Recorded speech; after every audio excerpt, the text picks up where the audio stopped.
CSX conductor ran out of the cab and bailed off the locomotive, while the engineer ran up the hill he was on to avoid being hit by debris or falling rail equipment. The Amtrak crew, oblivious to what was happening when they entered the siding, noticed the CSX locomotive ahead of them and slammed on the emergency brake, knowing that these would be the last fleeting seconds they had left to live.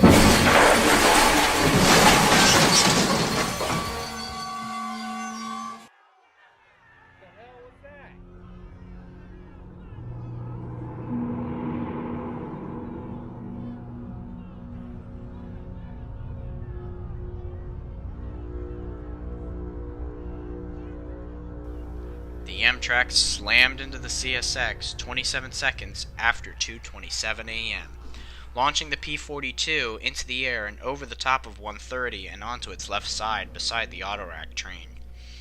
130's nose and cab were completely sheared off by the Amtrak locomotive, exposing its cab interior. 36 suffered damage from the debris of both 130 and 47 flying in all directions after the crash, but wasn't too badly damaged. The two crew members, including the engineer and the Amtrak locomotive, were killed instantly and were the only fatalities in the crash. Luckily, as mentioned, the CSX conductor bailed out of the cab of the 130 only seconds before the collision.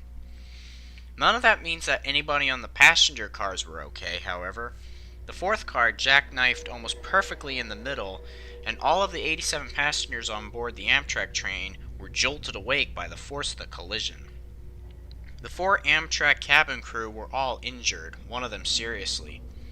8 passengers suffered serious injuries, 62 had minor injuries, and 3 were not injured at all. The status of the remaining 14 passengers, however, isn't known, but we do know that they survived.